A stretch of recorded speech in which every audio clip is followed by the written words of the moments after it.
Hello दोस्तों, कैसे हैं आप सभी लोग। एक बार फिर से हम पुनः उसी सीरीज के लगभग चौथे टॉपिक की ओर बढ़ आए हैं।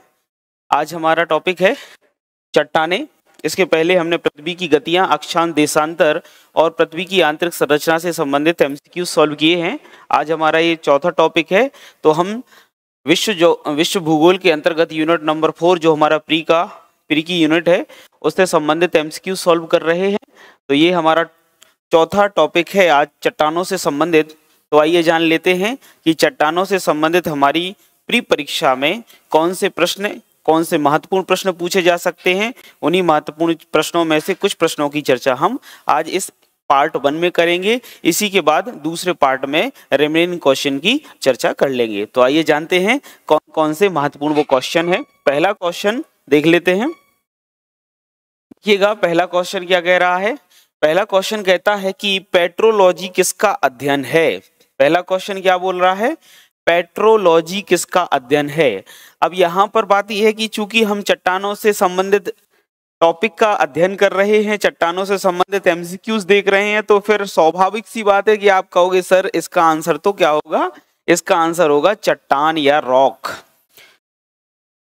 तो जब हम रॉक्स का अध्ययन करते हैं, चट्टानों का अध्ययन करते हैं, तो उस विज्ञान को हम क्या कहते हैं, पेट्रोलॉजी कहते हैं। ठीक है, जैसे हम चंद्रमा की सतह का अध्ययन करते हैं तो सेलेनोलॉजी कहते हैं। ठीक है, ऐसे भूकंप की तरंगों का अध्ययन करते हैं तो सिस्मोलॉजी कहते हैं। ऐसे ही अलग अलग विषयों के अध्ययन से संबंधित लॉजीज हैं, विज्ञान हैं, और उन विज्ञान में पेट्रोलॉजी जो है वो किसका अध्ययन है, चट्टानों का अध्ययन है। जैसे ग्राफी भी होता है, जैसे लिथोग्राफी, क्या करते हैं हम लिथोग्राफी में हम चट्टानों का या पत्थरों का अध्ययन करते हैं। ऐसे ही यहाँ पर पेट्रोलॉजी है जिसमें चट्टानों का अध्ययन किया जाता है। तो इसका सिंपल सा आंसर है क्या है, सी, चट्टानों का अध्ययन। ये प्रश्न इसलिए डाला गया क्योंकि अभी तो आप चट्टान वाला टॉपिक देख रहे हैं तो सरल लग रहा है, लेकिन पेपर में आ जाए, परीक्षा में आ जाए तो फिर हम कंफ्यूज हो जाएंगे, क्योंकि पेट्रो से हमारे लिए ऐसा लग रहा है जैसे पेट्रोलियम हो, और अधिकांश बच्चे, मैं बोल रहा हूं 80% बच्चे इसका आंसर क्या लगा देंगे, खनिज लगा देंगे, जबकि इसका सही आंसर क्या होगा, चट्टान होगा। ठीक है, नेक्स्ट देख लेते हैं। दूसरा क्वेश्चन है, आग्नेय चट्टानों के लिए निम्न में से कौन सा कथन सत्य है। ट्रू स्टेटमेंट हमारे लिए बताना है, आग्नेय चट्टानों से संबंधित है। सबसे पहले, वे जल के लिए सरंध्र होती हैं। आग्नेय चट्टानें जल के लिए सरंध्र होती हैं। तो मैं आपसे कहूं कि आग्नेय चट्टानें सामान्य तौर पर परतदार होती नहीं है, और इनमें रंध्रता जो है बेटा बहुत कैसी है, कम पाई जाती है, ना के बराबर। तो ये रंध्र युक्त तो होती ही नहीं है, अर्थात इनमें सरंध्रता नहीं होती है। मतलब ये जो कथन है वो कैसा है, रॉन्ग है, फॉल्स कथन है। दूसरा देख लेते हैं, उनमें पुराजीवाश्म बहुत कम पाए जाते हैं। तो प्राचीन किस्म के जो जीवाश्म हैं आग्नेय शैलों में कम पाए जाते हैं। अब मैं यहाँ पर बात कर रहा हूँ आग्नेय शैलों में, सामान्य तौर पर जो प्राचीन आग्नेय शैलें हैं इनमें कोई जीवाश्म नहीं पाया जाता। क्यों? क्योंकि इनका निर्माण पृथ्वी की गर्म होने की प्रक्रिया से ठंडे होने की प्रक्रिया के परिणाम स्वरूप हुआ है। यानी पहले पृथ्वी गर्म थी, लावा के फॉर्म में थी, वो ठंडी हुई, और उस दौरान जो चट्टानों का निर्माण हुआ वो कौन सी कहलाई, इग्नियस रॉक्स कहलाई। तो ऐसी स्थिति में प्राचीन जो आग्नेय चट्टानें हैं उनमें जीवाश्म नहीं पाए जाते हैं। हाँ, लेकिन नवीन आग्नेय चट्टानें जो बेसाल्टिक हैं, जो सतह पर हैं, वहां कहीं कहीं पर हमें जीवाश्म मिल सकते हैं। ठीक है, इसलिए कहीं कहीं बेसाल्ट रॉक में कोयले के निक्षेप पाए जाते हैं। लेकिन चूंकि पुराजीवी या पुराजीवाश्म पूछ रहे हैं, वो प्राचीन चट्टानों के संबंध में पूछ रहे हैं, इसलिए ये भी स्टेटमेंट फॉल्स हो जाएगा। सी देख लेते हैं, वे क्रिस्टलीय और अक्रिस्टलीय दोनों ही होती हैं। तो क्रिस्टलीय और अक्रिस्टलीय, ये बात थोड़ी सी सही लग रही है, क्योंकि जनरली जो हमारी आग्नेय सेल होती हैं वो क्रिस्टलाइन होती है, रवेदार होती हैं। लेकिन इनकी बात रवे से संबंधित अगर हम विज्ञान पर जाएं, साइंस पर जाएं, तो रवे वहां बनते हैं जब चट्टानें धीरे धीरे ठंडी होती हैं। लेकिन कभी कभी ये हो जाती है कि जब लावा उद्गार करते हुए भूपटल पर आता है तो चट्टानें वातावरण के प्रभाव में तेज गति से ठंडी होने लगती है। तो जहां ग्रेनाइट चट्टानें जो आंतरिक आग्नेय कहलाती हैं वे धीरे धीरे ठंडी हो रही, तो उनमें तो अच्छे क्रिस्टल होते हैं, लेकिन जो बेसाल्टिक रॉक बाह्य आग्नेय है वो वातावरण के प्रभाव में जल्दी ठंडी हो जाती हैं, इसीलिए उनमें क्रिस्टल नहीं बनते हैं, उनमें रवे नहीं बनते हैं। तो ये बिल्कुल बात सही है कि ग्रेनाइट एक रवेदार चट्टान है, और साथ ही साथ अगर हम देखें कि बेसाल्ट एक गैर रवेदार या अक्रिस्टलीय चट्टान है, और दोनों ही आग्नेय शैल हैं। इसका मतलब है कि ये खतन पूर्णता क्या हो जाता है, सत्य हो जाता है कि ये क्रिस्टलीय और अक्रिस्टलीय दोनों प्रकृति की होती हैं। वहीं अगर बात करें डी, तो इन चट्टानों में सिलिका नहीं होती है, तो ये गलत है।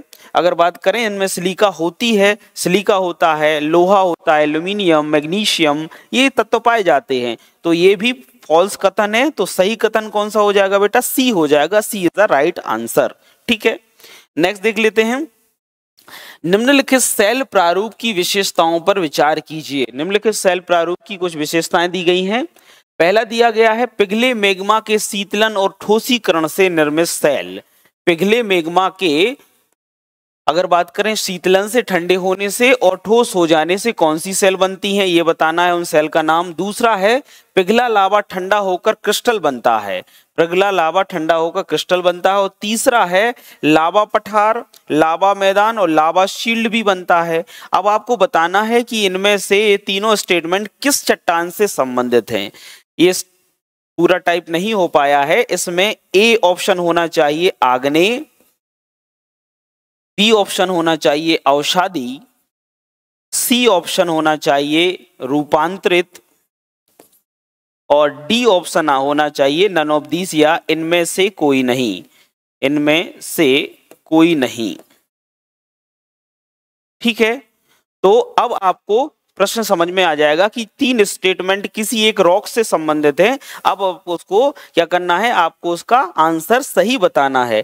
तो ये तीनों के तीनों स्टेटमेंट किससे संबंधित हैं बेटा, ये तीनों के तीनों स्टेटमेंट आग्नेय चट्टान से संबंधित हैं। आग्नेय चट्टानें जो होती हैं ये लावा के या मैग्मा के शीतलन और ठोसीकरण की प्रक्रिया का परिणाम है। दूसरा, पिघला लावा जब ठंडा हो जाता है तो उससे बनती है, यानी एक प्रकार से पिघला लावा धीरे धीरे ठंडा होता है तो उसमें रवे बन जाते, क्रिस्टल बनते हैं। और लावा पठार, लावा मैदान या लावा शील्ड इसी प्रकार की चट्टानों के क्या है, एग्जाम्पल हैं। दैट मीन्स इसका आंसर कौन सा हो जाएगा, ए हो जाएगा। ए इज द राइट आंसर। सो आप लोग इसको सॉल्व कर लीजिए। इसके बाद चौथा क्वेश्चन क्या है, जब ग्रेनाइट की चट्टानों का कायांतरण होता है, ग्रेनाइट चट्टानों का रूपांतरण या कायांतरण होगा तो वे किस में परिवर्तित हो जाती हैं। तो ग्रेनाइट चट्टानें जो हैं वे रूपांतरित होकर, ग्रेनाइट चट्टानें हैं वे रूपांतरित होकर किस में बदल जाती हैं, नीस में बदल जाती हैं। कई बार मैंने बताया है ग्रेनाइट रूपांतरित होकर नीस बदल जाता है, और यहाँ पर ऑप्शन सी में नीस दिया गया है, अर्थात ऑप्शन सी ही सही उत्तर होगा। ग्रेनाइट जब रूपांतरित होगा तो नीस में बदलेगा, बेसाल्ट रूपांतरित होता है तो सिस्ट में या एम्फीबोलाइट में बदल जाता है। ठीक है, तो यहाँ पर ये एक आग्नेय चट्टान है जिसका रूपांतरण नीस के फॉर्म में दिखाई देता है। वहीं पांचवा क्वेश्चन है, पूर्व वर्तमान चट्टानों के ढीले और टूटे भाग, ढीले भाग यानी अपक्षय और टूटे भाग मतलब अपर्दन, या कह सकते हैं उनमें एक प्रकार का क्या हो जाना, विखंडन और वियोजन हो जाना। एक शब्द बोलें तो ढीले मतलब होता है विखंडन, विखंडन, और दूसरा होता है टूटे मतलब वियोजन। तो विखंडन और वियोजन भागों से जिन चट्टानों का निर्माण होता है, तो जिनमें विखंडन और वियोजन होता है वे कौन, विखंडन और वियोजन होता है वे कौन सी चट्टानें कहलाती हैं। तो हमने देखा है कि जो अवसादी सेल होती है ये आग्नेय चट्टानों के विखंडन और वियोजन से बनती हैं। दैट मीन्स इसका सही आंसर क्या आना चाहिए, सेडिमेंट्री रॉक या अवसादी सेल। अवसादी सेल विखंडन, वियोजन यानी अपक्षय और अपर्दन की प्रक्रिया की परिणाम स्वरूप बनती हैं, और ढीले और टूटे शब्द का मतलब यहाँ पर है क्या हो रहा है, अपक्षय हो रहा है, और उसके बाद हम देखते हैं कि अवसादी सेलें बन जाती हैं। तो उसका सही आंसर क्या आएगा बेटा, सी आएगा।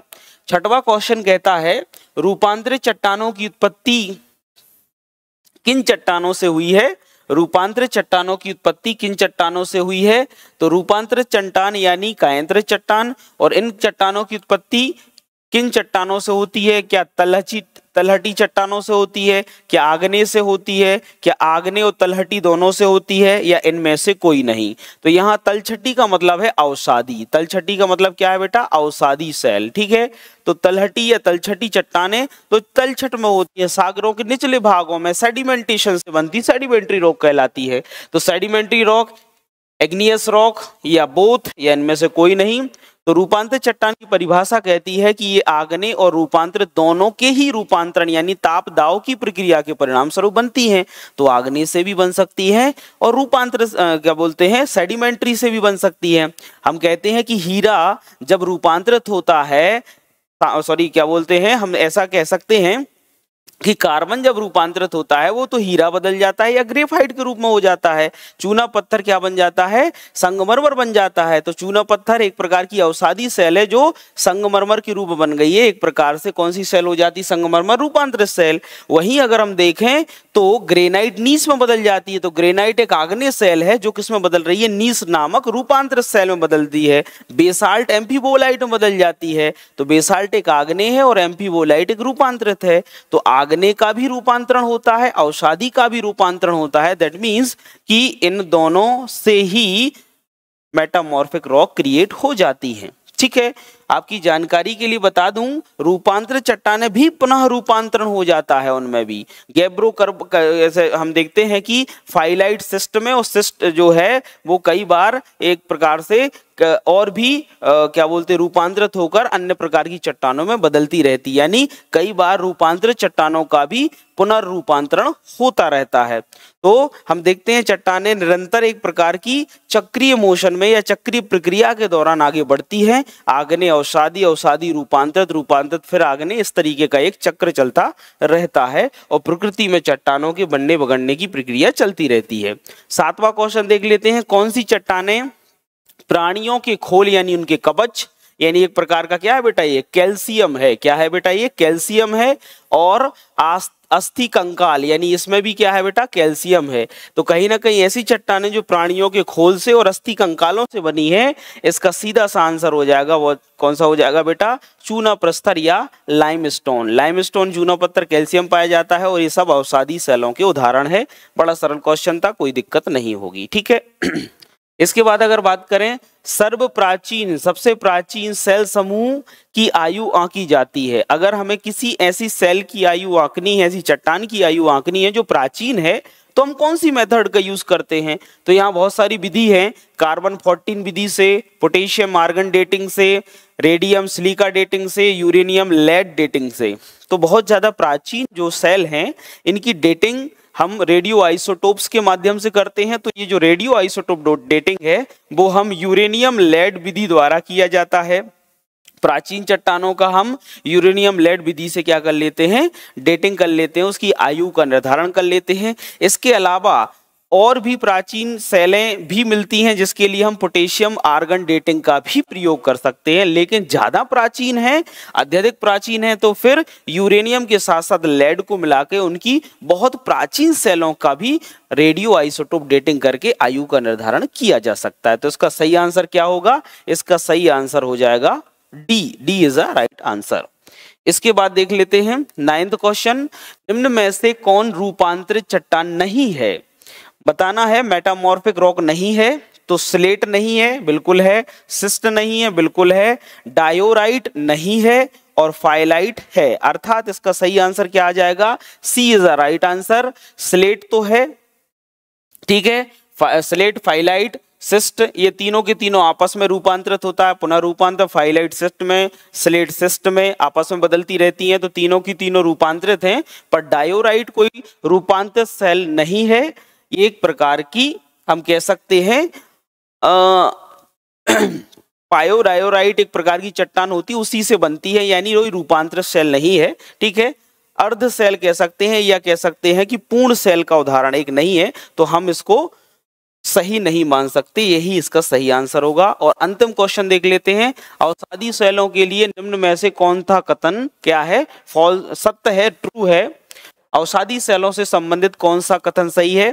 पहला है ये सेलें अक्रिस्टलीय होती हैं, बिल्कुल सही है। अवसादी सेलें क्रिस्टलीय नहीं होती हैं, अक्रिस्टलीय हैं। ये वे सेलें हैं जिनकी संरचना ताप और दाब पर निर्भर करती है, बिल्कुल गलत है। ठीक है, ये सेलें संस्तरों में निक्षेपित हैं, सही है। ये सेलें जल में नहीं निर्मित होती हैं, तो ये बात यहाँ पर गलत है। ये सेलें संस्तरों में निक्षेपित होती हैं, ये सही है। ये अक्रिस्टलीय होती हैं, ये भी सही आ रहा है इसमें। अब कौन सा कथन सत्य है? तो यहाँ पर क्रिस्टलीय होना चाहिए, गलत टाइप हुआ है। ये सेलें क्रिस्टलीय होती हैं, तो ये गलत हो जाएगा, यानी इसका यहाँ पर ये गलत हो जाएगा, ये भी गलत हो जाएगा। और डी वाला भी, ये सेलें जल में नहीं निर्मित होती हैं, ये भी गलत हो जाएगा। क्यों? क्योंकि जो अवसादी हैं वो अक्रिस्टलीय प्रकार की हैं। दूसरा है ये सेलें जो हैं ताप दाब से नहीं बनती हैं, ये भी ठीक है। और तीसरा जो डी अपन ने गलत किया है, उसका मतलब है अवसादी सेल एक तलछट सेल है, वो जल के निचले भागों में सेडिमेंटेशन से निर्मित होती है। अर्थात इसका सही आंसर क्या आ जाएगा? सी आ जाएगा। इनमें संस्तर पाए जाते हैं, परतें पाई जाती हैं, परत दर परत सेडिमेंट जमा होते हैं और ये परतदार हो जाती हैं। तो यहाँ पर 10 क्वेश्चन हमने क्या कर लिए बेटा? डिस्कस कर लिए। आई होप आपको ये 10 के 10 क्वेश्चन बन रहे होंगे। चट्टान वाला टॉपिक क्लियर होगा तो बन जाएंगे। अच्छे प्रश्न थे आपके एग्जाम में। इनमें से कोई एक प्रश्न, 2 प्रश्न जितने भी आते हैं आने की संभावना है। इसका दूसरा पार्ट हम कल की क्लास में डिस्कशन करेंगे। तब तक के लिए बेटा बहुत बहुत धन्यवाद। Thank you very much. जय हिंद।